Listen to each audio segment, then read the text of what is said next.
to put in our hearts. But when we realize that everything is God's, and we realize that we can't hold on to things and we need to let go of things and hold on to them loosely, and when we continue to experience the blessing that it is better to give than to receive, that's where we can find true peace in this economic tsunami that is hitting the shores of the U.S. and the world. I'm going to have the worship team come forward. And I want to close with the last thing that I think is so important, and this is critical, is to trust everything in God's hands. Do you know that God is active and God is speaking even in the midst of the financial crisis that we're facing today? You see, when we find security in how much we have, and when we find security in how much we have ahead of us that we think we're setting aside for our well-being, which we should save, and you'll learn that in these classes I'm talking about. But when we are focused on what we have, what we're filled with is the fear of what we're going to lose. And contentment is not found in what we have. True contentment comes in knowing who we are as children of God. Galatians 3:29 says, if you belong to Christ, then you are Abraham's seed, meaning you are a child of God, and heirs according to the promise. Our loving Father in heaven takes care of his children. It may not interpret the way we want to be taken care of, but God takes care of his children, and that's where we find true contentment. True contentment comes when we find assurance that our investments in eternity reap an eternal reward. That's the one thing that is so amazing, is that when we invest what we have in things of eternal reward, there is a greater reward than we can ever have on this earth and in this life. Are we investing in eternity, friends?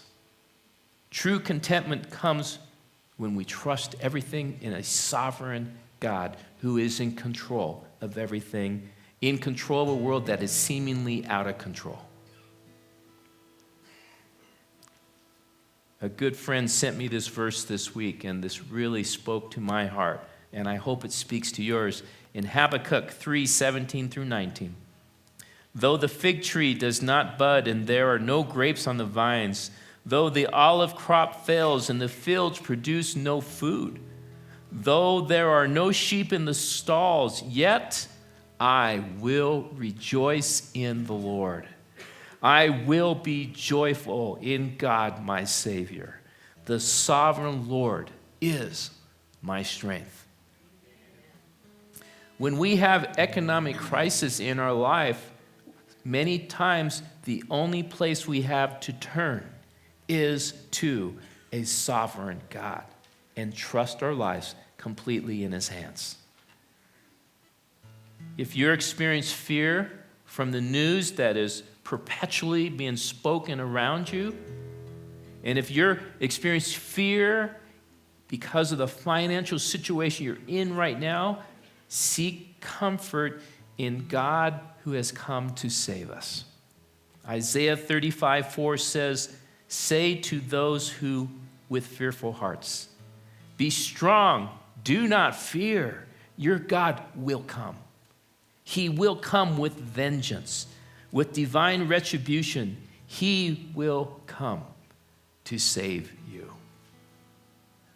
Let's stand as we worship with this assurance in knowing that everything in the world and in our lives is God's. And God is in control of all things and will provide for us. Let's worship this God.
Jesus.